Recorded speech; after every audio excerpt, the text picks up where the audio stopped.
했던 거는 풀이 들어가네.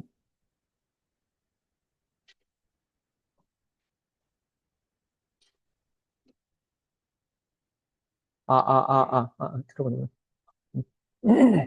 네, 지난 시간까지 저희가 했던 거를 다시 한번 생각을 해보면요. 저희가 지난 시간부터 그, 좀 약간 다른 형태의 회로를 좀 고려하기 시작했죠. 그러니까 지난 시간에 실제 저희가 이런 모스펫 디바이스가 디지털 회로, 그러니까 뭐 게이트를 구현할 때 그때 누가 전력을 많이 소모하냐.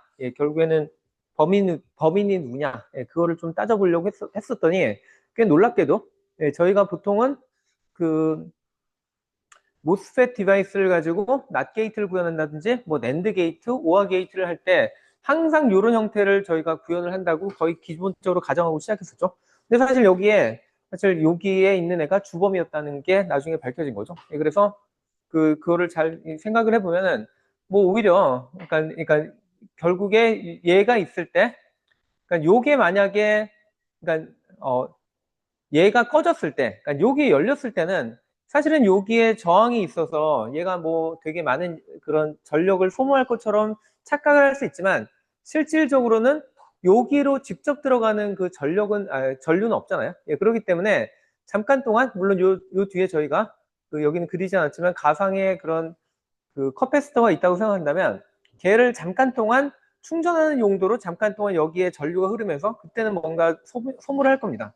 근데 그래서 그 단계에서는 큰 문제가 아니었는데 요게 온이 돼서 여기가 닫히는 순간 뭐 그러면은 원래 얘를 닫은 거의 제일 주요한 목적은 여기에 충전되어 있는 그 전하를 어떻게든 빨리 그라운드로 빼내는 게 목적이었는데 그러고 난 다음에 그 다음에 무슨 일이 일어나고 자세히 보니까 여기 있는 전하가 여기로 빠지는 거 외에도 여기서부터 여기까지 그냥 무작정 DC 전류가 계속 흐르고 있었다는 거죠.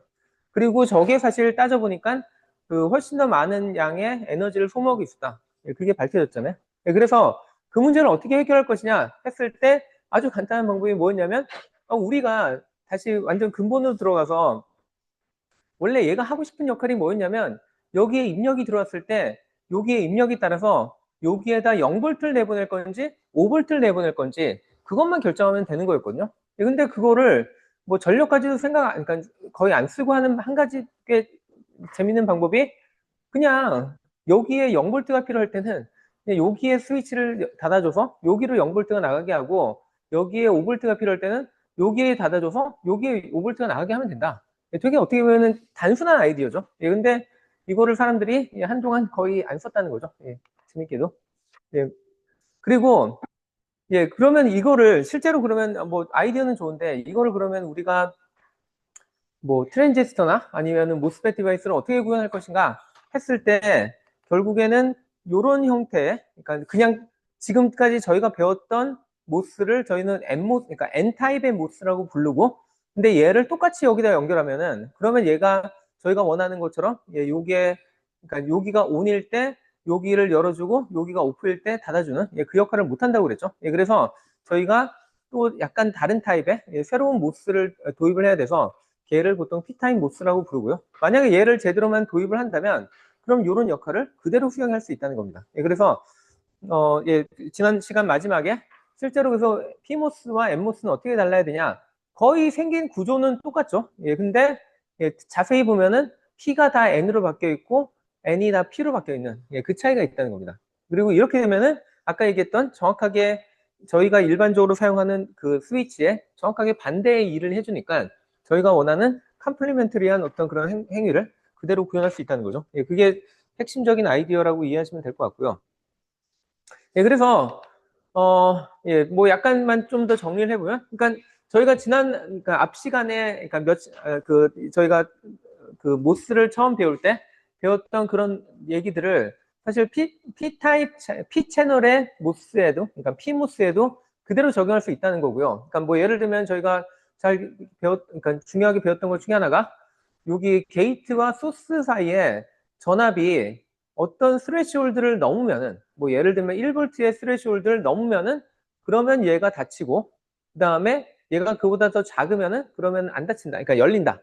약간 그런 식으로 배웠잖아요. 그러면 아까 얘기했던 그 피모스의 형태를 그대로 적용해서 따져보면은 이제는 얘 위치가 바뀌었죠. 소스랑 뭐 이건 뭐 꼭 안 바꿔도 되는데 보통은 저희가 엠모스 스위치는 소스 쪽에다 보통 그라운드를 연결하거든요. 그래서 그라운드 대비 얘가 크냐 약간 그라운드보다 뭐 1V 이상 크냐 아니냐 뭐 그걸 가지고 얘를 켰다 껐다 한다고 한다면 보통은 PMOS는 이쪽 소스에다가 5V를 가합니다. 그러니까 5V나 파워 서플라이 쪽을 연결합니다. 그렇기 때문에 보통은 저희가 그 컨벤셔널하게 그 보통 그라운드를 그러니까 아래쪽에다 그리고 그 다음에 그러니까 파워 서플라이를 위쪽에다 보통 화살표로 연결했었잖아요.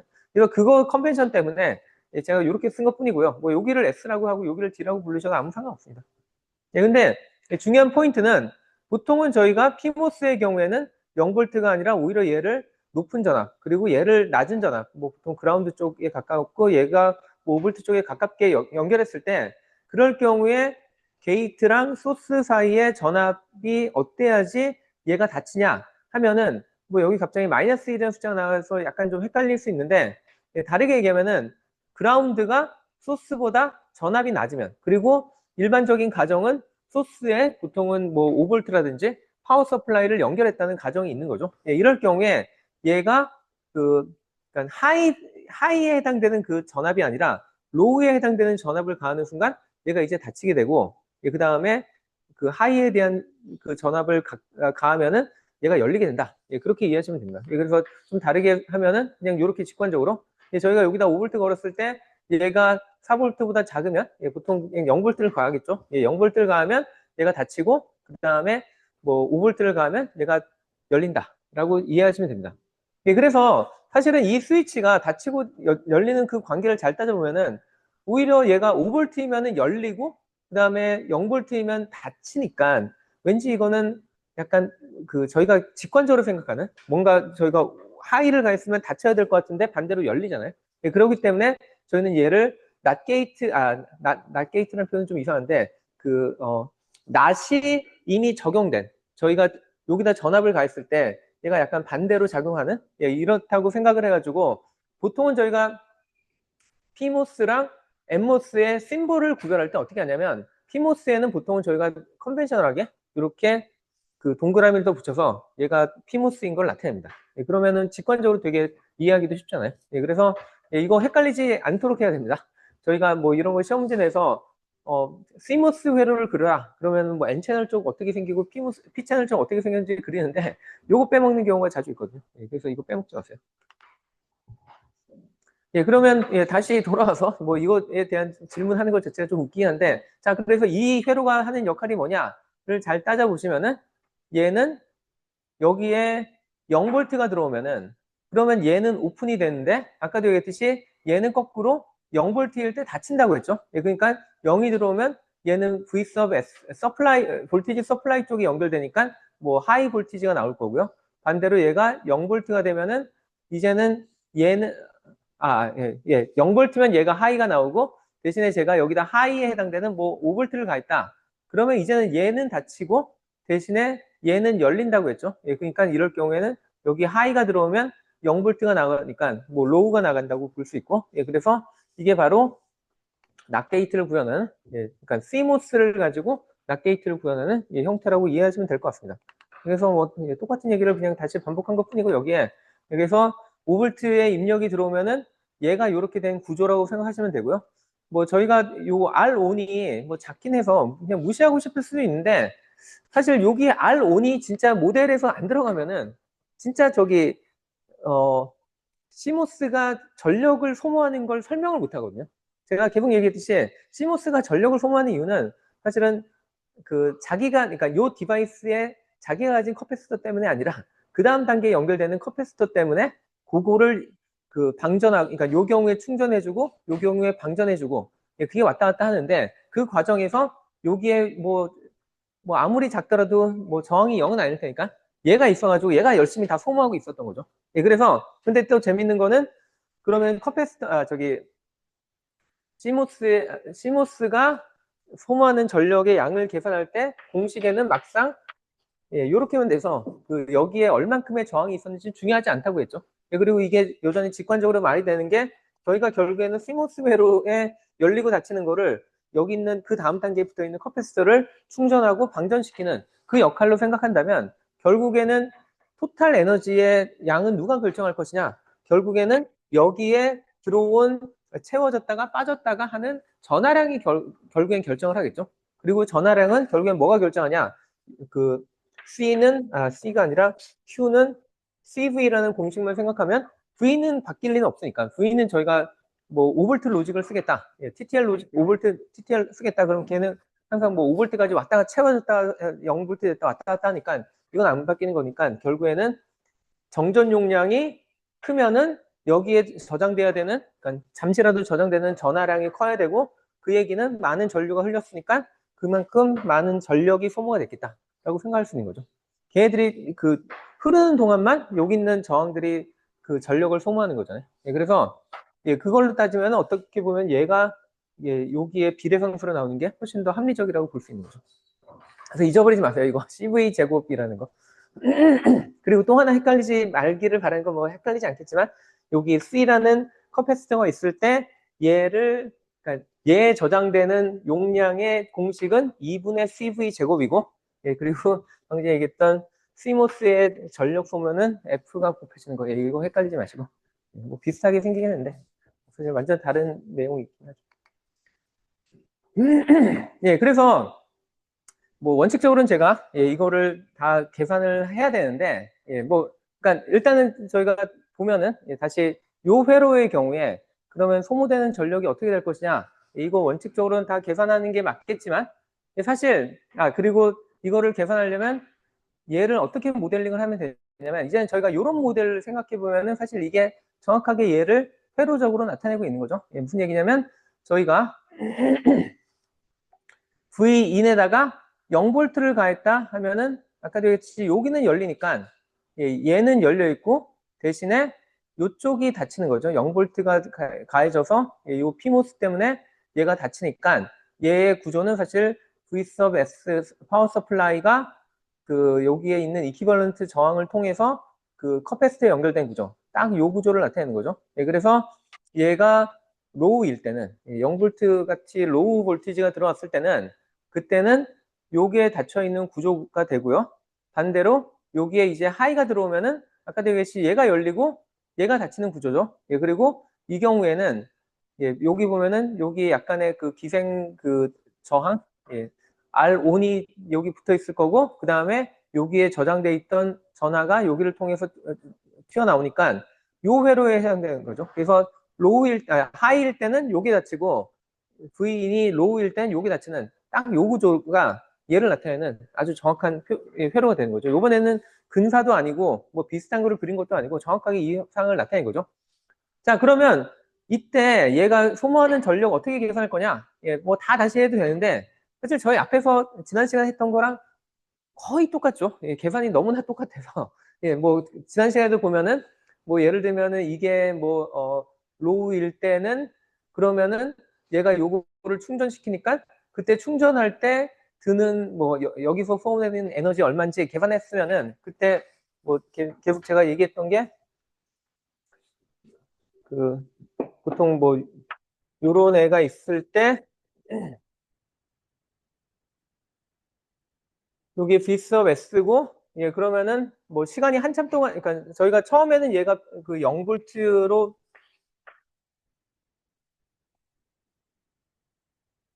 여기를 예, 여기에 전압을 V sub C라고 했을 때 예, V sub C가 처음에는 0V로 시작을 해서 근데 마지막에는 얘는 무조건 그 여기에 걸려 있는 그 DC 전압을 따라간다고 했죠. 예, 그래서 V sub S가 여기면은 예, 그러면은 얘가 결국엔 이렇게 갈 것이고요. 예, 그 다음에 예, 그때는 그러니까 얘가 최종값은 무조건 얘가 될 수밖에 없다고 얘기했던 게 뭐 계속 얘기하지만 시간이 한참 지난 다음에는 얘는 마치 저희가 해석할 때 그냥 오픈 서킷으로 하면 된다고 했죠. 그래서 얘가 오픈이면 당연히 여기의 전압은 여기랑 같을 때고 예, 그러니까 B섭 S를 쫓아갈 수밖에 없다라는 걸 알 수 있고요. 그럴 때 저희가 B섭 S만큼의 얘의 전압이 됐다는 얘기는 그 순간에 얘한테 저장되어 있는 그 에너지는 2분의 C V sub S의 제곱이 된다라는 거는 제가 이걸 무조건 외우라고 했죠. 이거는 워낙 많이 쓰는 공식이니까. 예, 그리고 뭐 제가 이거 계산하면서 예, 지난 시간에 막 보여줬던 게 얘가 그러면 그동안에 요거 충전시키는 동안에 얘가 얻은 이득이 얼마냐. 그러니까 이득이라는 표현이 좀 이상하지만 얘가 열심히 쓴 돈의 양이 얼마냐. 예, 아니면 에너지의 양이 얼마냐 하면 얘랑 똑같은 양이 된다는 거 쉽게 계산했었습니다. 그래서 제가 다시는 안 할게요. 그래서 어쨌든 얘가 그 로우일 때 그러니까 얘가 소모하는 전력이 2분의 1 CV sub S 제곱이 되고요. 그 다음에 얘가 이제는 예, 여기가 입력이 하이가 돼서 그래서 얘가 다쳤을 때는 이제는 얘의 전력을 소모하는 애는 이쪽이 아니라 이쪽에 있는 애라고 보면 된다고 했죠. 네, 이쪽에 있는 R1인데, 예, 근데 그럼 얘가 얼만큼을 소모할 것이냐 계산하려고 뭐 열심히 계산을 해도 되겠지만, 예, 그리고 뭐 한 번 정도는 해보시길 바라고요. 얘가 실제로 그러니까 얘를 통해서 방전되는 동안에 얘가 소모하는 전력이 얼마나 되는지는 계산을 당연히 해보면 되겠지만, 뭐 직관적인 얘에 대한 대답은 뭐냐면 얘한테 지금 이만큼의 전력이 또 그러니까 에너지가 쌓였다고 제가 주장을 했으니까 근데 얘는 그 자체가 그 에너지를 소모하는 애는 아니고 저희는 궁극적으로 얘가 다시 방전이 돼서 0V가 될 걸 아니까 그럼 여기 있는 에너지는 다 어디 갔겠느냐? 결국에는 얘가 소모했을 것이다 라고 직관적으로 얘기할 수 있다는 거죠. 에너지 보존이 맞다면. 예, 그리고 아직까지 물리에서 에너지 보존이 깨진 적은 아직은 없습니다. 예, 그래서 이거는 여전히 맞다고 생각하면 그러면은 충전될 때 얘가 2분의 CVS 소모했고 방전될 때 얘가 2분의 1 CVS를 소모했기 때문에 얘가 한 사이클 동안 T 시간 동안에 소모한 총 에너지의 양은 요거 두 개의 합이니까 CVS의 제곱이라고 했죠. 그리고 아까 뭐 그 다음에 저희가 보통 따지는 거는 한 사이클 동안에 소모한 전력이 아니라 그러면은 1초 동안에 평균적으로 소모하는 값이 얼마냐 그걸 따지려면 그럼 얘를 다시 시간분의 1로 나눠주면 된다는 거죠. 예, 그래서 얘가 F가 되니까 요게 나온다. 예. 예. 그래서 저희가 지난 시간에 계산할 때는 막 그래도 뭔가 어프락시메이션 하고 뭐 비슷한 회로 좀 만들어가지고 좀 계산 제가 안 하려고 막 트릭을 썼는데 여기 그거 전혀 없어요. 그냥 진짜 그대로 계산하면은 이거 그대로 나와요. 이거 이 정도는 제가 시험에 낼 수도 있어요. 직접 유도하라고. 왜냐면 단순하기 때문에 계산이. 복잡하지 않죠? 예, 이 정도는 못한다고 하면 예, 한번 고려를 해봐야죠. 예. 그래서 예, 이 결과가 나온다라는 겁니다.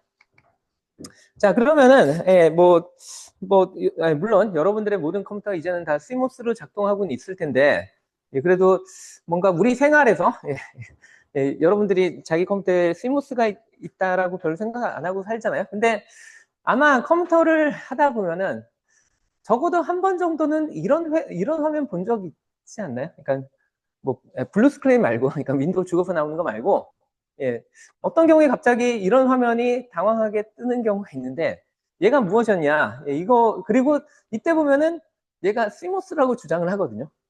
제가 아까 얘기할 때 요즘 컴퓨터 모두 다 CMOS로 이루어졌는데 왜 얘가 특히 자기는 CMOS라고 이렇게 강조를 할까?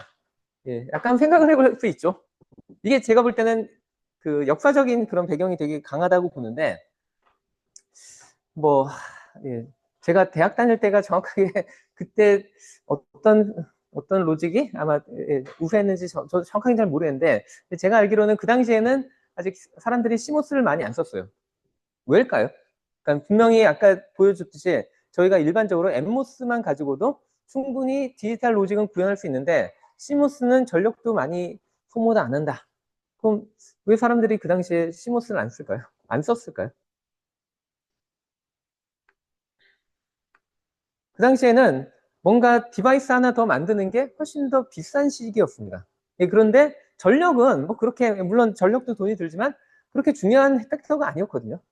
그럼 전력이 언제 중요해졌냐? 제가 볼 때는 컴퓨터를 들고 다니기 시작하면서 랩탑이 나오고, 그 다음에 뭐 스마트폰 나오고, 뭐, 예, 그런 모바일 디바이스들이 쭉 나오고, 이제는 뭐 AI 때문에, 예, GPU 때문에 전력이 더 중요해졌지만, 예, 그게 아마 중요한 어떤 트리거가 됐을 텐데, 그 전까지는 이런 컴퓨터 만드는 사람들 입장에서는 같은 낫 게이트를 구현하는데, 아니면 같은 낸드 게이트를 구현하는데, 트랜지스터 하나 쓸래, 두 개 쓸래? 예, 그러면은 당연히 하나 쓰겠다고 하겠죠. 전력 좀 쓰면 어때? 예, 그거는 사용자들이 내는 돈이지 내가 내는 돈 아니잖아요. 그러니까 나는 어떻게든 싸게 파는 게 중요하니까 그 당시에는 뭐 시모스가 시모스의 개념은 한참 전에 나왔지만 사람들이 시모스를 안 쓰고 대부분 다 엠모스를 썼습니다. 근데도 불구하고 시모스가 필요한 경우가 컴퓨터에서도 어쩔 수 없이 있었어요. 언제냐? 여러분들 컴퓨터 껐다가 켜면은 아니면 컴퓨터를 끄면은 컴퓨터가 그때는 전력을 전혀 소모를 안 해야 된다고 생각을 하는데 진짜일까요? 그러니까 정말 컴퓨터에 아무런 전력이 들어가지 않는다. 그럼 무슨 문제가 발생하냐면 여러분들이 다음날 아니면 며칠 후에 컴퓨터를 딱 켰는데 컴퓨터가 나 몇 시야라고 그러니까 물론 여러분들이 요즘에는 인터넷이 워낙 발달했기 때문에 인터넷에 연결해가지고 지금 몇 시인지 알면 된다라고 얘기하실지 모르겠지만 제가 다니는 그 당시에는 네트워크라는 것도 거의 없었고 그래서 컴퓨터는 그냥 독립적인 디바이스예요. 근데 얘를 딱 켰는데 얘가 몇 시인지 어떻게 알아요? 왜냐면 제가 마지막 시간까지는 뭐 그 컴퓨터에 시계를 막 설정을 해가지고 지금 몇 시야? 그걸 다 알려줬다 하더라도 전원을 딱 끄는 순간 얘는 진짜 전원이 다 나가버리면 그러면은 컴퓨터는 지금 몇 시인지 몰라요. 왜냐면은 그때 다 리셋이 되니까. 그러면 그거를 막기 위해서 사람들이 무슨 짓을 했냐면 그래서 컴퓨터에는 리얼타임 클럭이라는 애가 항상 돌고 있습니다. 여러분들은 정말로 전원을 완전 껐다고 생각하지만 실제로 계속 카운팅을 하고 있어요. 지금 몇 초 됐는지. 그런 애를 보통 저희는 리얼타임 클럭이라고 부르는데 자, 리얼타임 클럭도 결국에는 디지털 로직인데 얘는 계속 전력을 써야 되잖아요. 근데 그러면 PMOS를 CMOS를 쓸 것이냐 아니면 NMOS를 쓸 것이냐 비싸더라도 얘는 CMOS를 써야죠. 왜냐면은 여러분들 뭐 마더보드 그러니까 랩탑은 요즘에는 보니까 이런 식으로 잘 안 놓는 게 얘는 뭐지? 보통은 그러니까 충전이 가능한 배터리가 자체적으로 있잖아요. 그러니까 얘를 잘 안 쓰는 것 같은데 아마 데스크탑만 열어보더라도 이렇게 생긴 보통은 동전 배터리, 코인 배터리라고 불리는 저런 애들이 한 개씩은 보통 있거든요. 근데 얘가 해주는 역할이 뭐냐? 요거 유지해주는 거예요.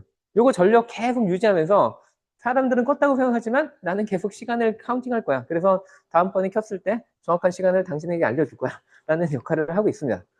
자, 얘가 첫 번째 역할이 이거고, 그 다음에 또 뭐가 있냐면, non-volatile RAM이라고 불리는 애가 있었는데, 얘가 뭐랑 관련이 있냐면요. 자, 여러분들이 컴퓨터를 딱 켰는데, 컴퓨터를 켰을 때, 물론 시간도 아는 것도 중요하지만, 또 뭐가 있어야 되냐면, 자기한테, 요즘에는 또 약간 얘기가 달라진 게, 요즘에는 아마 요즘엔 그런 이름조차도 안 들어봤겠지만, 한동안 옛날에 진짜 제일 초기에 컴퓨터에 어떤 주변기기를 꽂는다든지 그러면은 그럼 컴퓨터는 자기한테 어떤 새로운 주변기기가 꽂혔다는 사실도 잘 모르고 그 주변기기가 어떤 일을 할 수 있는지도 모르고 그리고 그 주변기기가 예를 들면은 키보드가 꽂혔다 하더라도 키보드가 뭐 어떤 컨피규레이션이 있는지 뭐 키보드들마다 메이커마다 다 다른 어떤 옵션들이 있잖아요.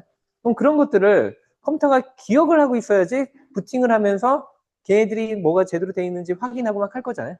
그런데 그런 식으로 계속 바뀌어야 되는 그런 어떤 컨피규레이션이 있는데 킬 때 정말로 얘가 딱 알고 있어야 되는. 근데 요즘에는 사실 그런 것도 거의 없어진 게 요즘엔 플러그 앤 플레이라는 표현을 아마 거의 못 들어봤을 텐데 제가 학교 다닐 때는 아까 얘기했듯이 정말로 사람들이 다 일일이 손으로 세팅을 해주는 단계에서 새로운 신기 수료가 나온 게 새로운 디바이스를 연결하면 디바이스가 나는 누구고 어떤 컨피그레이션이 있고 막 그런 거를 해주는 거를 플러그 앤 플레이라고 불렀고요. 근데 요즘엔 그게 너무나 당연하니까 아무도 그런 표현을 안 쓰는데 그런 시점이 있었고 근데 그 시점보다도 더 전에라고 보시면 될 것 같습니다. 그래서 어떤 디바이스가 꽂혀 있고 그런 거를 얘가 다음번 부팅할 때 기억을 해야 되거든요. 근데 그러면은 그거를 뭔가 램에다 기억을 하고 있어야 되잖아요. 그래서 그 당시에 불렀던 게 non-volatile RAM이라는 이름으로 불렸고요. 저 램을 계속 유지를 하기 위해서 요 배터리가 또 사용됐습니다. 그럴 때 당연히 저런 걸 유지하려면 CMOS가 훨씬 더 유리했겠죠. 그래서 CMOS랑 이런 바이오스 셋업이랑 왜 연결이 되냐? 바이오스 셋업이라는 게 베이직 인풋 아웃풋 시스템이잖아요. 그리고 저희가 바이오스가 언제 중요한 역할을 하냐면 저희가 컴퓨터를 제일 처음에 켰을 때 컴퓨터가 어디서 처음에 뭐 운영체제를 읽어와야 될지도 모르는 상황에서 그럴 때 얘 보고 제일 처음에 해야 될 일이 무엇이다 하는 정말 기본적인 인스트럭션이 들어있는 게 바이오스 롬이라는 거죠. 예, 그래서 베이직 인풋 아웃풋 시스템으로 되게 간단한 운영체제라고 부르기도 좀 창피하지만 예, 그래도 예, 제일 처음에 구동하는 예, 그 역할을 하고 그러다 보니까 얘가 이런 것까지 다 관리를 하고 있어가지고 그래서 얘를 예, 바이오스 시모스 셋업이라고 불리고 있었습니다. 지금도 여전히 저게 남아있는 거예요. 예, 근데 네, 더 이상 시모스라고 굳이 부를 이유가 없는 게 이제는 모든 게 시모스가 됐으니까. 예, 근데 그냥 전통적으로 계속 저렇게 쓰고 있는 거죠. 예, 그래서 저런 바이오스 롬 같은 거 뭐 이렇게 들어있고 뭐 이 주변에 뭐 저런 예, 이런 뭐 리얼타임 클럭이라든지 예, 이런 애들을 유지하는 애들이 계속 붙어 있는 겁니다. 예, 그래서 예, 시모스가 왜 계속 여기 나타나냐? 예, 그거에 대한 이유고. 자, 그 다음에 그러면은 저희가 뭐 제가 뭐 계속 강조하지만 지금 이 수업이 저희과 수업 전체 그러니까 저희과 커리큘럼에서 계속 중요하게 남아 있는 가장 예, 중요한 이유가 그 뭐 계속 얘기하지만 이 시무스에서의 파워가 얼만큼 소모되는지 예, 사실 이 공식을 학생들한테 예, 전달하기 위해서라고 좀 극단적으로 표현할 수 있는데 예, 그러면 이걸 알았으니까 이제 우리가 어떻게 하면은 파워를 줄일 수 있는지를 생각을 해봐야겠죠. 예, 다행히 시무스로 가면서 더 이상 스태틱 파워는 없습니다. 예, 그래서 다이나믹 파워는 되는데 다이나믹 파워가 얘로 인해서 결정되니까 다시 생각해보면 저희가 실제로 다이나믹 파워는 이렇게 생각할 수 있겠죠. 요거 곱하기 게이트만큼 그냥 곱해지겠죠. 이거는 어쩔 수가 없죠. 그러니까 저희가 로직을 계속 추가하면 추가할수록 그만큼 증가하는 거는 뭐 게이트 숫자를 줄이도록 뭔가 최적화를 하지 않는 한 예, 설계 최적화 외에는 방법이 없겠죠. 그 다음에 프랙션 스위칭이라는 표현인데 이게 뭔지 뒤에서 좀 다시 설명할게요. 자, 근데 일단은 요것만 따져보면은 저희가 속도를 여기 파워를 줄이는 한 두 가지 옵션이 여기 뭐 세 가지 옵션이 보이죠. 자, 첫 번째는 커패시턴스를 어떻게 줄여보면은 되지 않을까. 예, 근데 제가 뭐 계속 얘기하듯이 그럼 여기에 나타나는 커패시턴은 결국엔 누구였냐 하면은 뭐 계속 얘기했던 게 그 뭐 여기에 붙어 있는 요 다음 단계에 또 다음 단계에 요 게이트가 붙을 텐데 얘가 가지고 있는 일종의 기생 예, 정전 용량 때문이고 예, 그 기생 정전 용량은 결국엔 뭐 때문에 생기냐? 사실은 얘네가 일종의 패러렐 그 전극 구조이기 때문이고 그래서 그거의 면적을 줄이는 게 커패시턴스를 줄이는 방법 중에 하나다라고 계속 말씀드렸죠. 그래서 예, 근데 그거는 다행인 게 현재는 계속 사람들이 하나의 웨이퍼 안에 최대한 많은 그 모스펫 디바이스를 집어넣으려고 하기 때문에 계속 이런 애들의 크기를 줄이고 있거든요. 그래서 얘네들이 크기가 줄면서 동시에 커패시턴스 값도 떨어지니까 예, 그거는 사실은 그냥 테크놀로지가 계속 발전하면서 계속 줄어들고 있긴 한데 뭐 그것마저도 언젠가 한계에 부딪힐 수밖에 없다고 계속 얘기했죠. 왜냐면은 저희가 원자의 크기는 정해져 있고 그걸 가지고 만들 수 있는 이 예, 모스펫 구조도 예, 한정이 있으니까 예, 뭐 거기서는 그냥 어느 정도 미니멈 값에 그냥 수렴을 할 겁니다. 자, 그러면 그 다음에 또 건드려 볼 수 있는 게 뭐냐? 주파수긴 하죠. 예, 근데 주파수 내리고 싶을까요? 주파수를 내린다는 거는 컴퓨터의 속도가 떨어진다는 거죠. 예, 아마 이거 별로 안 내리고 싶을 거예요. 예, 그래서 저건 할 수 있는 데까지 최대한 갈 것 같고. 근데 실제로 보면은 예, 그래서 여러분들 랩탑하고 그 모바일 디바이스, 그러니까 뭐 스마트폰 같은 애들이 사실은 클럭이 꽤 차이가 났었습니다. 근데 최근에는 많이 따라잡았더라고요. 예. 그래서 예, 그 얘기도 약간 좀 애매하긴 하지만 어쨌든 예, 모바일 쪽이 훨씬 더 이 클럭이 늦었던 이유가 예, 전력을 적게 소모하려고 예, 그게 있었고요. 예, 그 다음에 딱 보면 건드려 볼 만한 게 얘가 있잖아요. 볼티지, 그러니까 그 예, 서플라이 볼티지. 제가 뭐 계속 얘기했지만 제일 일반적인 그 디지털 로직의 기본은 보통은 5V에서 시작한다. USB가 5V로 보통 여전히 남아있는 이유기도 하죠. 예, 근데 그거 하다 보니까 문제가 자꾸 얘가 그 전력을 많이 소모하니까 뭐 그래서 요즘에는 오히려 저희가 뭐 기본적인 거 회로 실습하고 그럴 때는 5V를 쓸지 모르겠는데 예, 뭐 거의 이제는 5V 잘 안 쓰고 3.4V가 그나마 제일 많은 것 같고 뭐 2.5V나 1.8V도 많이 등장을 하고 있습니다. 예, 근데 그럼 이거 계속 낮추면은 좋겠네라고 생각하는데 계속 낮추면 뭐가 문제죠? 그냥 무작정 낮추면 될까요?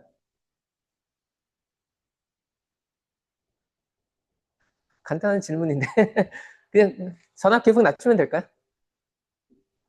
안 되죠. 왜냐면은 저희가 디지털을 하겠다고 했던 이유가 뭐였냐면 아날로그 대비 디지털이 결국에는 0볼트랑 그다음에 뭐 5볼트 사이에 여기 아무 전압이나 들어와도 0과 1을 구별하기 쉬우니까 그것 때문에 일부러 저희가 충분한 마진을 둔 건데 이걸 계속 줄인다는 얘기잖아요.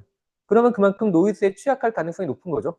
그러니까 노이즈에 대한 어떤 대비를 없이는 이런 식으로 함부로 줄이면 안 된다는 겁니다. 예, 근데 그럼에도 불구하고 많이 줄어든 이유는 예, 뭐 제가 뒤에서 얘기할 몇 가지 테크닉들이 있어가지고 예, 얘네들을 사람들이 줄여가고는 있고요. 예, 근데 너무 줄이지는 못할 거고요. 아까 얘기했듯이 이미 커패시턴스는 뭐 다행히 계속 줄어들고 있고 아까 얘기했듯이 프리퀀시 자체를 줄이려고는 잘 안 하는데 뭐 근데 대신에 그런 경우는 있어요. 그러니까 여러분들 그 모바일 디바이스 보면은 뭐 어플리케이션 프로세서라고 하는 예, 그런 CPU 역할을 하는 애들이 뭐 코어가 여러 개 있잖아요. 근데 그 코어들이 항상 100%다 일하진 않거든요. 예, 그러면은 다이나믹하게 일 안 하고 있는 애들은 막 프리퀀시 낮춰주기도 하고 아니면은 뭐 여기서 하는 것처럼 뭐 이렇게 클럭 게이팅이라고 해가지고 뭐 예를 들면 클럭은 막 열심히 들어오는데 클럭을 그냥 보내기 전에 뭐 이런 엔드 회로를 해가지고 게이트를 꺼버리면은 그러면 여기 클럭이 안 들어가잖아요. 뭐 그런 식으로 클럭을 잠시 동안 좀 죽여놓는다든지 그런 식의 여러 가지 그 파워를 세이빙하기 위한 예, 그런 많은 일들이 여러분들 디바이스에서 실제로는 일어납니다. 예, 그리고 뭐 이 커패시턴스에 대해서 잠깐만 뭐 좀 얘기를 하면은 뭐 제가 몇 번 비슷한 얘기를 했던 것 같은데 이거 현장에 계속 그 사람들이 예, 저 시모스의 이런 선폭을 줄이기 위해서 열심히 일을 하고 있고 뭐 지금 우리나라가 계속 그 예, 뭐 사회적으로 이슈였던 것 중에 하나는 뭐 작년, 뭐 재작년 뭐 그럴 때부터 TSMC랑 삼성이 예, 파운드리 서비스를 하는데 누가 뭐를 얼만큼 더 후져올 수 있냐 예, 이게 되게 그 경제에 꽤 많은 영향을 끼치고 있었고요. 예, 그래서 이거 작년 자료긴 한 작년 초긴 한데 뭐 TSMC는 뭐한 1.6 나노미터를 내년도에 하겠다. 예, 그리고 삼성은 올해 2 나노미터를 하는데 이게 그 예, 양산으로 언제 들어가냐 뭐 그런 얘기들이었죠. 예. 그래서 이런 식으로 항상 이게 그 누가 더 선폭을 줄이면서도 그 예, 그러니까 더 많은 그러니까 같은 웨이퍼에 더 많은 예, 그 모스펫 디바이스를 넣을 수 있냐 예, 이런 식으로 경쟁이 가고 있기 때문에 아까 얘기했듯이 커패시턴스는 계속 그러니까 뭐 그러니까 커패시턴스는 당연히 줄어드는 방향하고 이거 잘 일치합니다. 네, 근데 아까 얘기했듯이 저기 볼티지 줄이는 거 한번 생각을 해보고 싶은데 자 혹시 자기 그 그러니까 물론 요즘 USB는 USB-C가 돼가지고 그 커넥터 모양이 좀 다르긴 한데 얘도 좀 더 전통적인 뭐 예, 이렇게 생긴 USB 이런 거 있잖아요. 이 안에 전극 몇 개인지 아세요? 세본 적 있으세요? 없어요? 네, 지금 들여다본다고 안 보여요. 네. 이거 4개입니다, 4개. 왜 4개일까요? 예, 여기 보시면은 다 핀들의 역할이 적혀져 있죠. 자, 그라운드 당연히 있어야죠. 예, 저희가 전기를 왔다 갔다 하는데 그라운드 없으면 안 되고. 예, 그 다음에 5볼트의 버스라고 불려 있는데, 예, 5볼트의 파워 서플라이를 공급을 합니다. 그러니까 여러분들이 USB를 통해서 충전을 할 수 있는 이유는 저기서 5볼트를 원래 무조건 제공하기로 돼 있었기 때문이에요. 예, 원래는 USB의 목적은 충전용이 아니죠. 예, 원래는 USB는 그 데이터랑 뭐 보내고 하려고 하는데, 근데 여기에 저희가 어떤 새로운 디바이스를 꽂았을 때 그 디바이스가 뭐 배터리가 없을 가능성이 있으니까 걔네들한테 전력을 공급해 주기 위한 용도로 이렇게 친절하게 5볼트를 같이 공급해 주기로 귀하게 만들어졌습니다. 자, 그러면 여기에 이제 핀이 왜 그럼 3개가 아니라 4개냐? 여기 보면 데이터 마이너스 플러스라고 돼 있잖아요. 이게 무슨 의미인지 아세요? 왜 데이터선이 2개일까? 병렬로 2개의 비트를 막 보내서 2배의 속도를 하려는 것일까? 그럴까요? 예, 안전하게. 어떤 면에서 안전하죠? 예, 그거를 저희는 보통은 디퍼런셜 시그널이라고 부르는데요. 무슨 얘기냐면, 예, 뭐, 그러니까 안전하게라는 말이, 그러니까 큰 의미에서 맞고요. 근데 어떻게 안전하게 하느냐? 그냥 하나 보내는 것보다 2개 보내는 게 그나마 좀 더 확률이 높으니까, 예, 그거는 약간 좀, 예, 예, 물론 예, 그렇게 얘기할 수도 있겠지만 예, 그거보다는 좀 더 사이언티픽하고 예, 그런 게 좀 필요하겠죠. 자, 저희가 왜 노이즈가 생기는지 예, 생각을 다시 한번 해보면은 예, 보통은 저희가 여기다가 그라운드 0볼트를 보내고 그 다음에 여기에 신호선이라고 하는 애를 보내겠죠. 자, 그러면 저희가 여기에 데이터를 보내는데 데이터가 뭐 0, 1 뭐 왔다 갔다 막 하고 있어요.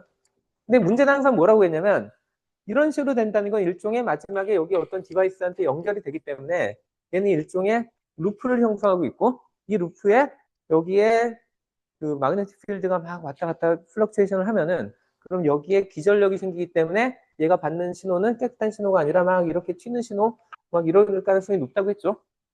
자, 그럼 이거를 막는 방법 중에 하나는 뭐 제가 그때 얘기했지고 꼬우면 일단 되고 예, 근데 완벽하게는 안 되겠죠.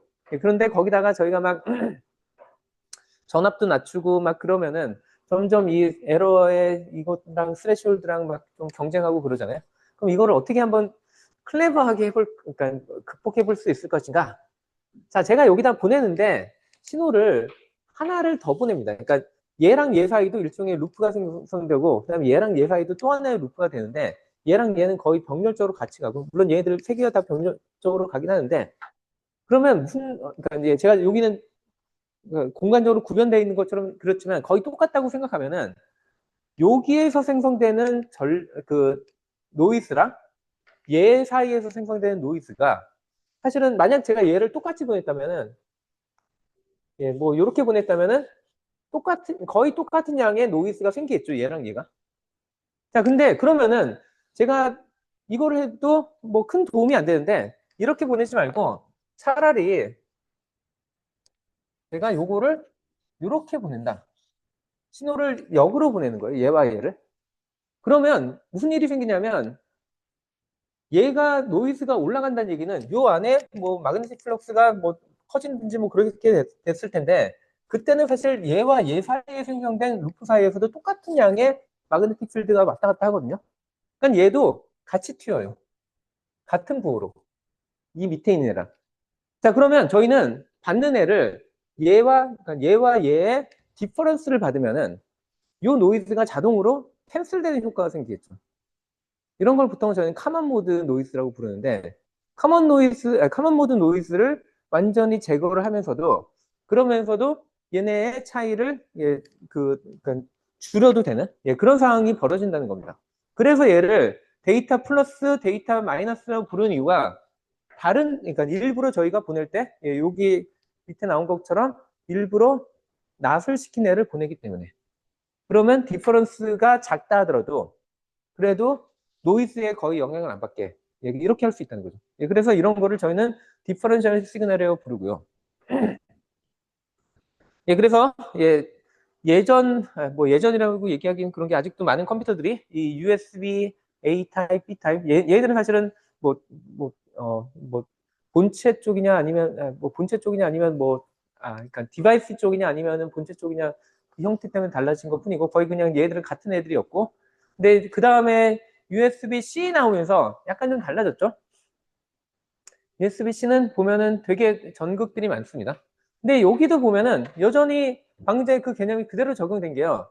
얘는 뭐 트랜스미션 페어고 그 다음에 얘는 뭐 디퍼런셜 페어라고 돼 있는데 뭐 다 결국에는 다 디퍼런셜 페어입니다. 얘 디퍼런셜 페어, 얘 디퍼런셜 페어, 얘 디퍼런셜 페어 해가지고 한 6개 정도의 디퍼런셜 페어들이 쫙 가고 있는 거죠. 그래서 그냥 병렬로 여러 선을 보낸 것 뿐이에요.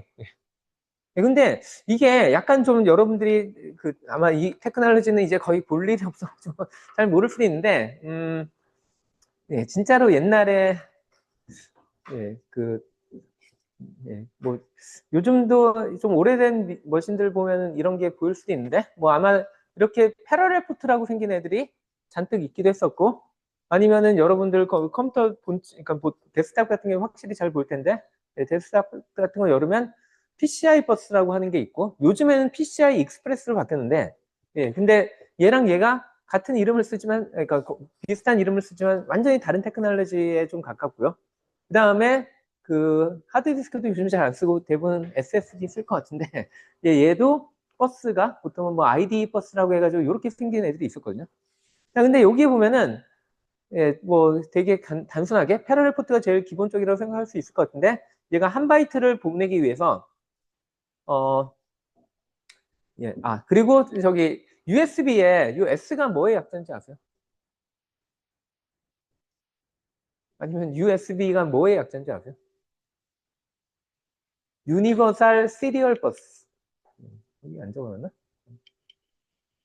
아직 안 적어놨네. 네. 유니버설 시리얼 버스의 약자입니다.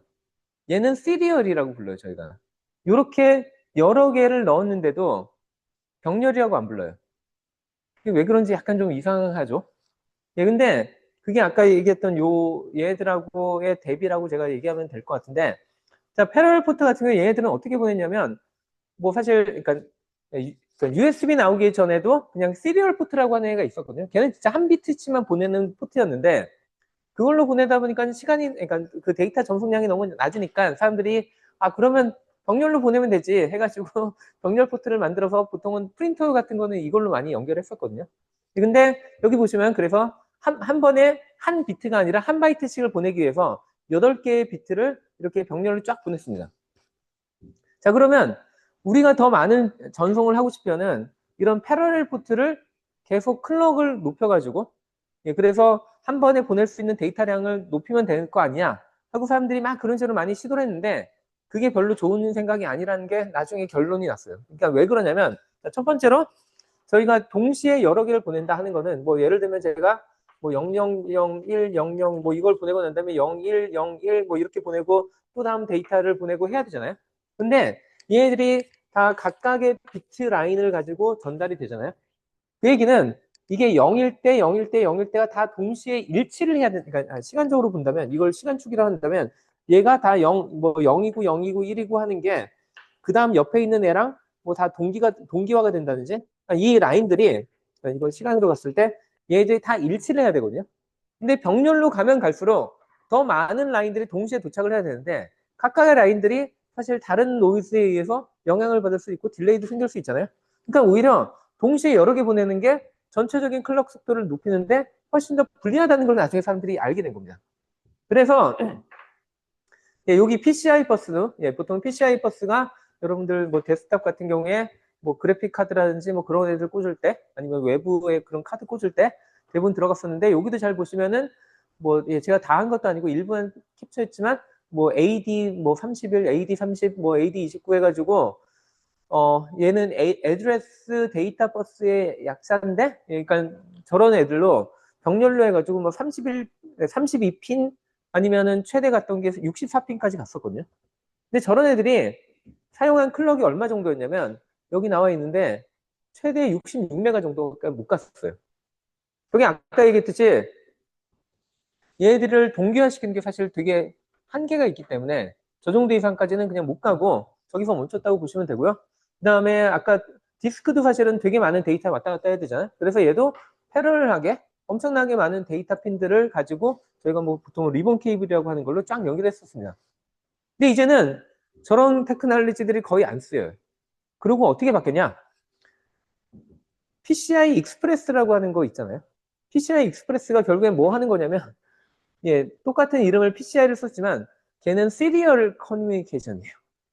정말로 한 비트를 엄청나게 빠른 속도로, 아까 거의 USB랑 똑같은 식으로, 그러니까 USB도 예, 그러니까 사실은 병렬이 아니라 다 직렬, 그러니까 시리얼 커뮤니케이션이고, 예, 걔네들을 저희가 그러니까 보내는 게, 얘들 아까 얘기했듯이 뭐 33메가 아니면 60메가, 66메가헤르츠로 열심히 병렬로 보내는 것보다 한 비트 라인을 뭐 몇 기가헤르츠짜리, 뭐 요즘에 뭐 10기가 이상도 보낸다고 하는 것 같은데, 그런 식으로 보내는 게 훨씬 더 기술적으로 쉽다는 거를 사람들이 알게 된 거예요. 거기다가 아까 얘기했던 디퍼런셜 시그널로 보내면 그러면 노이즈도 거의 없고 하니까 그걸로 보내자 해가지고 이제 점점 더 바뀌었다는 겁니다. 그래서 근데 물론 예, 아까도 보면은 USB도 처음에는 시리얼, 그러니까 딱 하나의 디퍼런셜 페어 보내다가 좀 많이 보내고 싶으니까 USB-C만 하더라도 아까 얘기했듯이 병렬로 6개짜리 보내잖아요.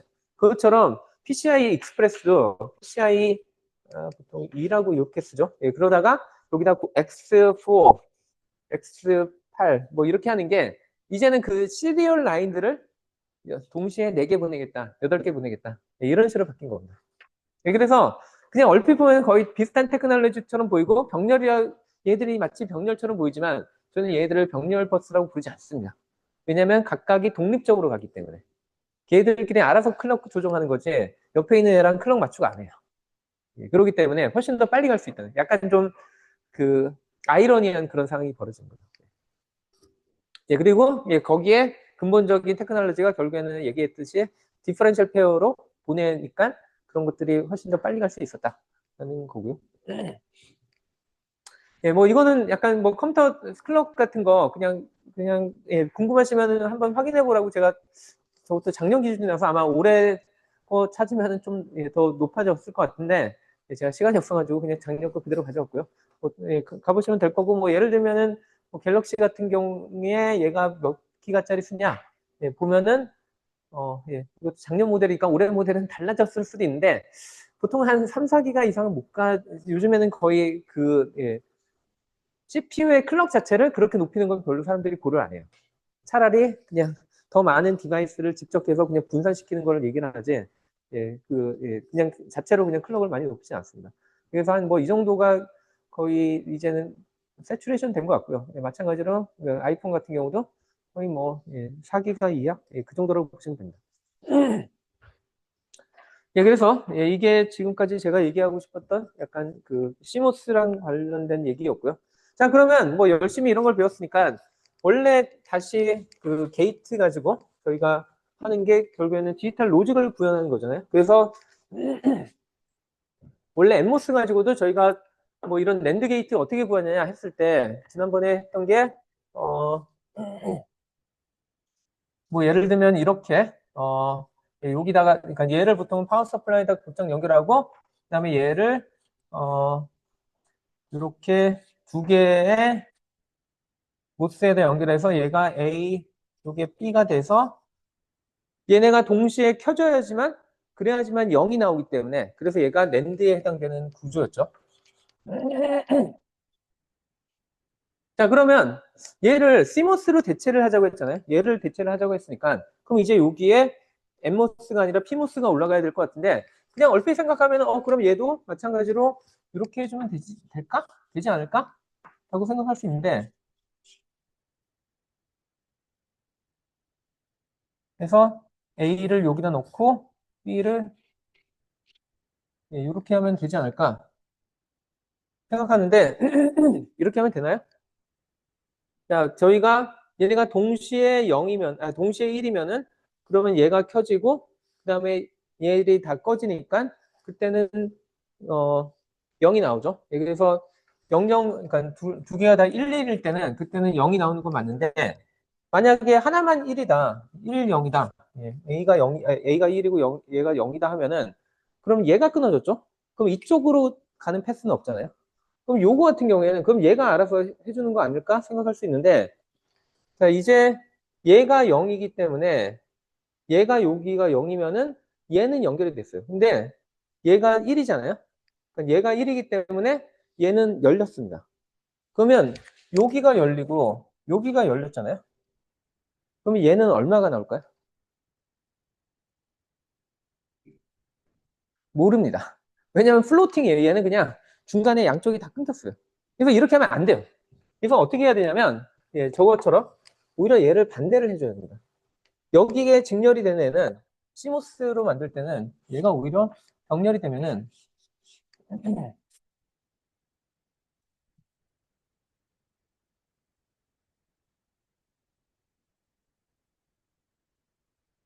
그러면은 얘가 아까 얘기했듯이 뭐 이게 1이면은 얘는 끊어졌지만 대신에 얘가 연결됐겠죠.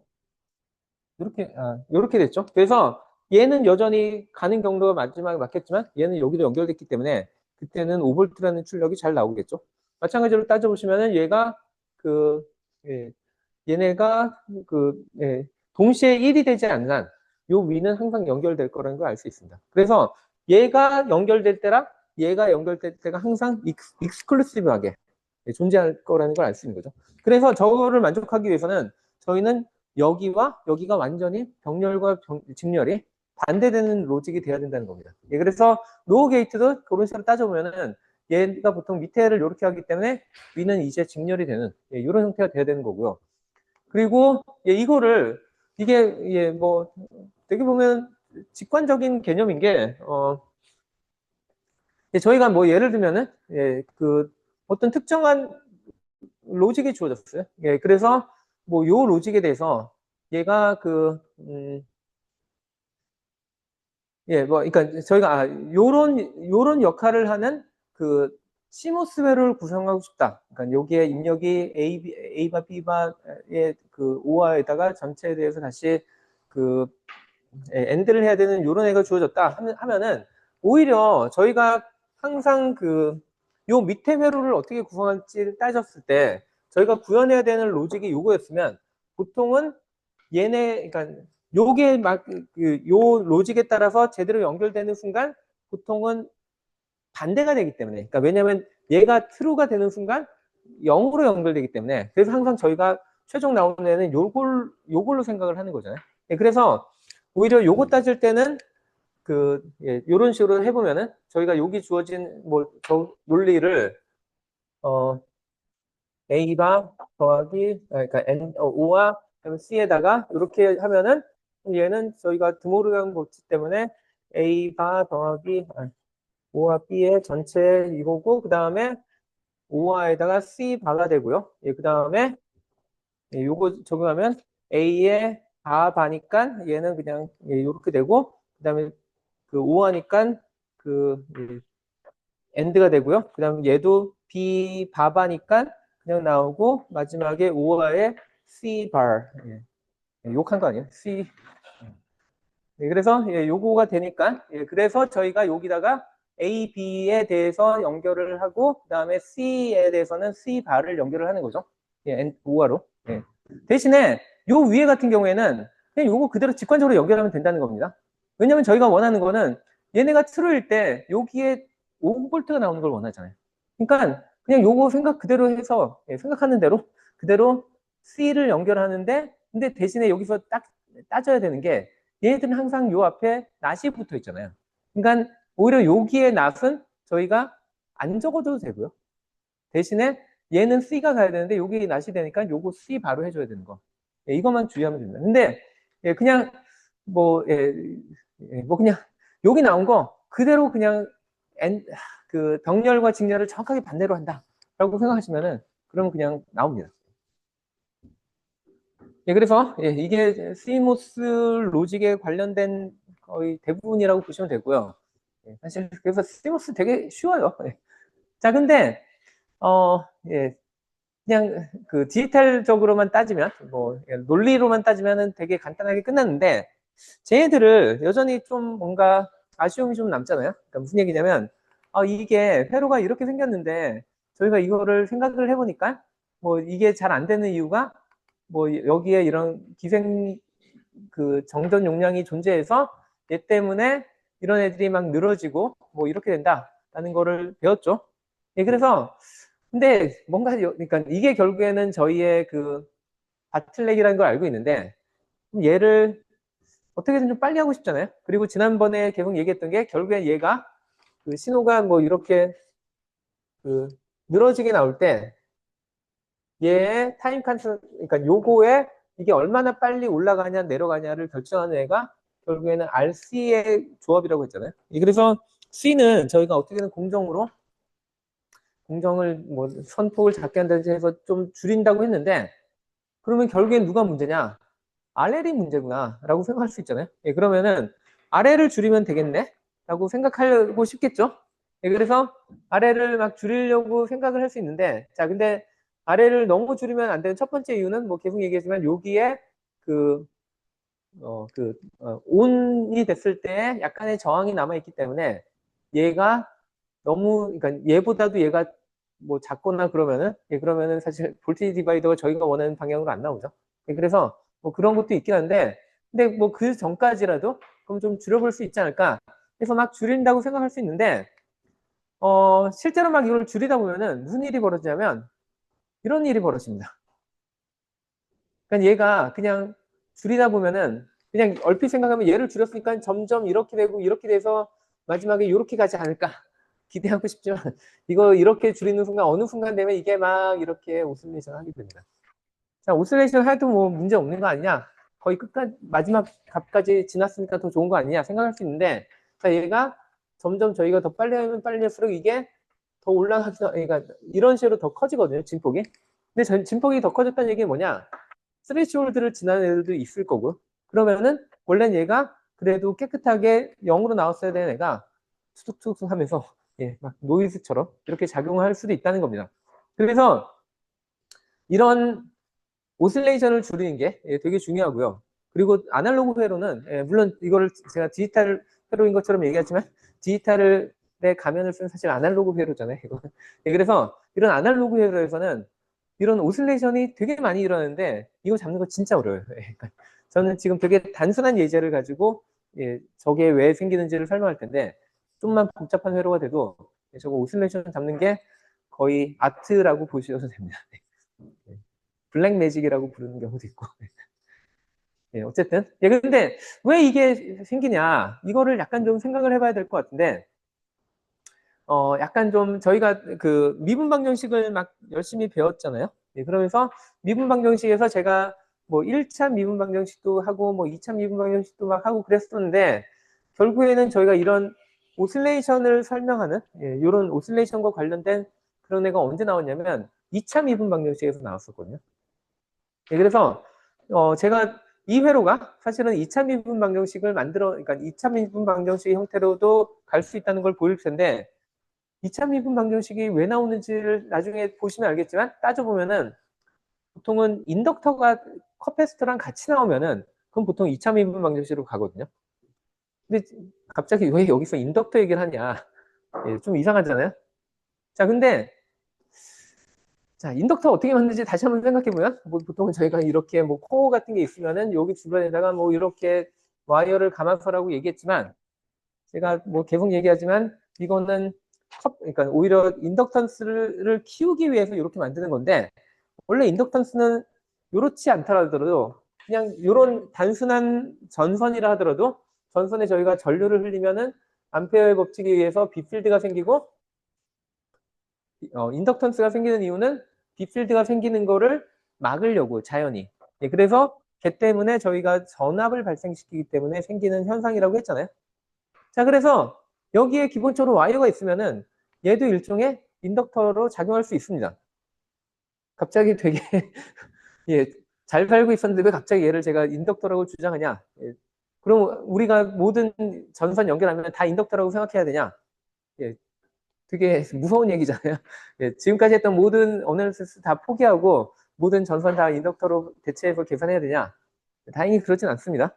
이게 언제 문제가 되냐면 뭐 예를 들면 이 저항의 값에 비해서 얘가 훨씬 더 커졌을 때, 예, 그럴 때는 얘가 문제가 되는데 보통의 경우에는 그러니까 이 인덕턴스 값이 되게 작기 때문에 무시해도 거의 저희가 예측하는 결과랑 큰 차이가 없어서 그래서 잘 문제가 없었는데 그냥 아까 얘기했듯이 얘를 열심히 제가 막 낮추겠다고 했잖아요.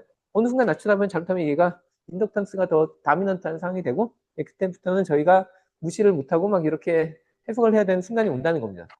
그러면 이제 왜 인덕턴스까지 고려한 이런 회로를 생각해 봐야 되지 충분한 모티베이션이 되는 거죠. 그래서 이 회로를 한번 해볼 텐데 아까 회로는 R과 L과 C가 들어가는 RLC 회로였는데 RLC 회로는 RC 회로보다 더 복잡하기 때문에 해석이 그래서 RLC 회로를 해석하기 전에 LC 회로로만 볼 수 있는 그 간단한 결과부터 먼저 한번 보고 그 다음에 그 약간 직관을 활용해서 RLC 회로로 더 확장을 할 겁니다. 다음 시간에. 그래서 일단 LC 회로만 한번 좀 따져볼게요. 저희가 LC 회로가 이렇게 주어졌다면 빗서빈이 여기 들어오고 그 다음에 이런 인덕턴스가 있고 그 다음에 여기에 커패스터가 있고 뭐 이런 회로 를 생각할 수 있겠죠. 그 다음에 그러면 여기들을 제가 V sub C라고 불러도 되고 그냥 V sub VT라고 부를게요. 그 다음에 여기에 흐르는 전류 생각할 수 있겠죠. 이런 애가 있다. 자, 그럼 이제 이 문제를 풀어야 되잖아요. 그러면 첫 번째로 저희가 생각해 볼 관계는 예를 들면 제가 항상 강조했던 Q는 CV로부터 저희가 볼 수 있는 게 I는 C의 DV over GT. 이 관계를 얻을 수 있죠. 그래서 이 관계는 생각할 거고요. 그 다음에 예, 요거 외우면 사실 요거 얘의 관계는 어떻게 유도하면 된다고 계속 얘기했냐면 이 L이라고 할 때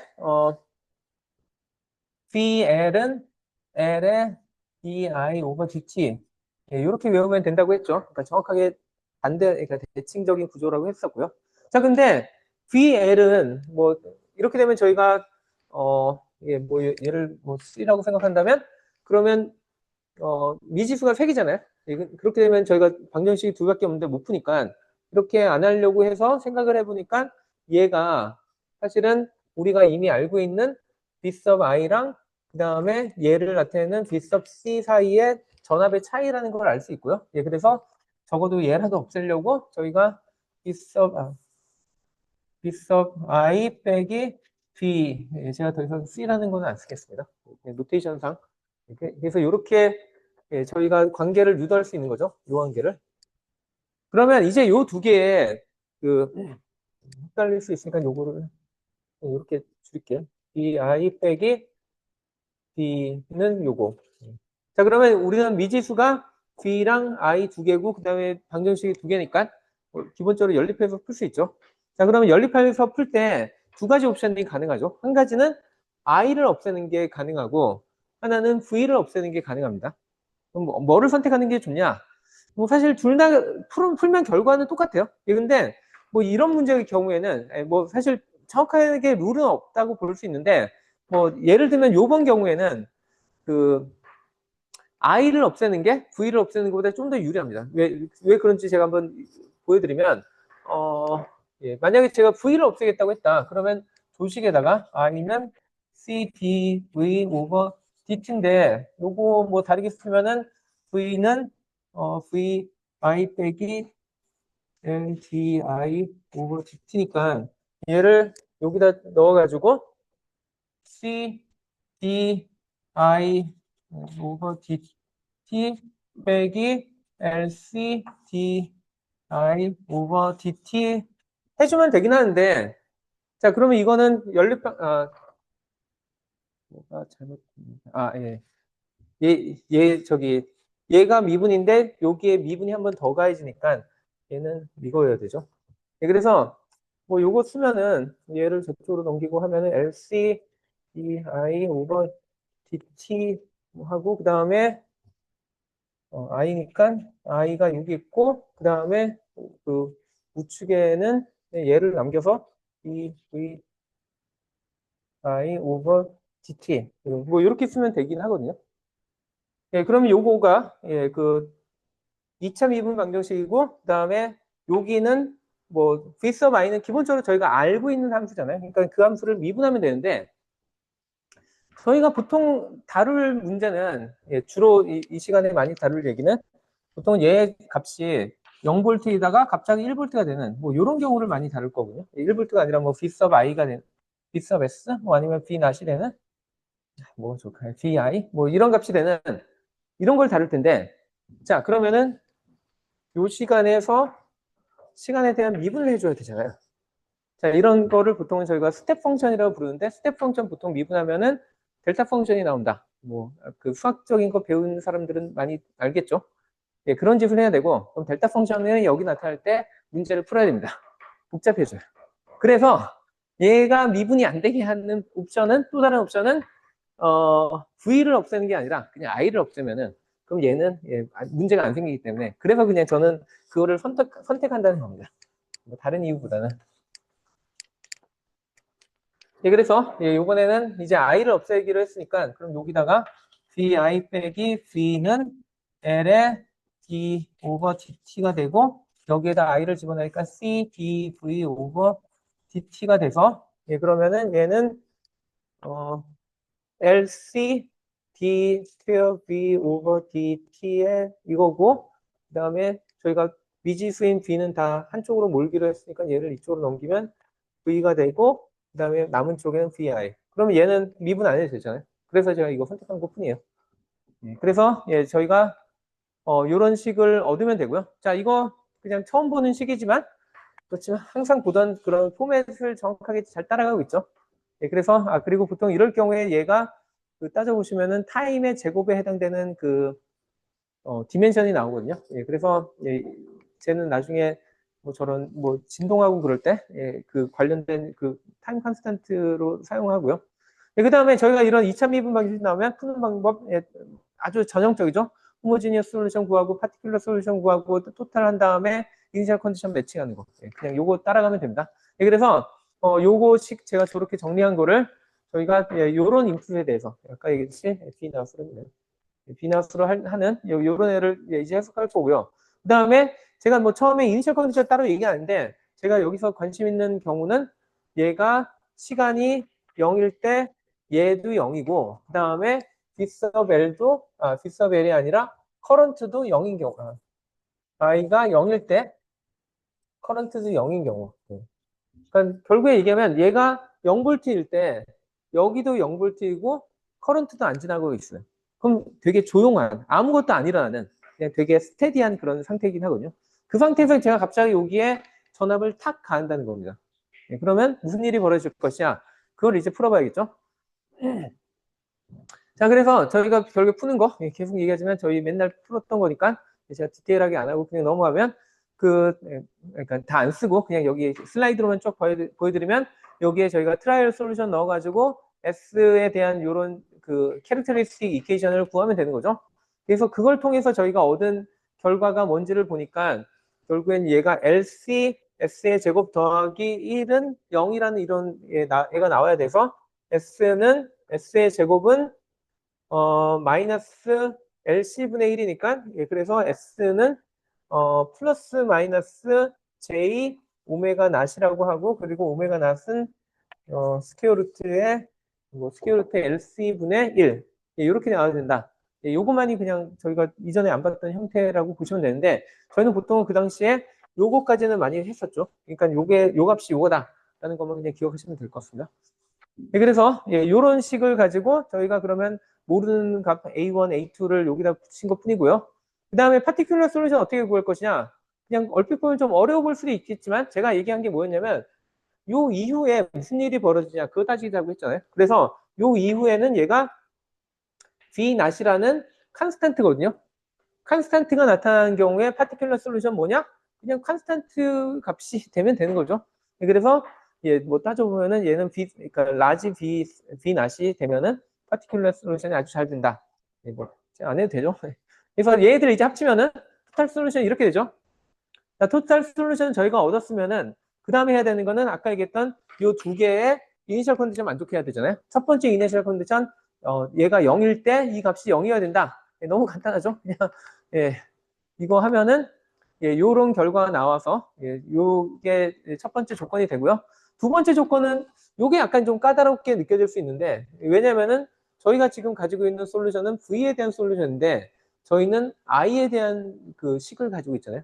근데 다행히도 저희가 아는 게 뭐냐면 요 식이 있으니까 결국에는 저희가 여기 구한 애를 여기다 넣어가지고 미분을 쫙 하면 되겠죠. 그럼 첫 번째 텀 날아갈 거고 두 번째 텀이랑 세 번째 텀은 요 위에 있는 애들이 하나씩 내려와서 예, 모양이 바뀔 테니까 요거 미분해 보면은 예, 요렇게 예, 그 앞에 원래 있던 요 C 그대로 없고 여기 A1 그대로 A2도 그대로 오고 대신에 요 위에 있던 J 오메가 낫이 앞에 튀어나오고 마이너스 J 오메가 낫도 이렇게 튀어나와서 이렇게 된다. 뭐 그 정도면 그냥 수학적인 거죠.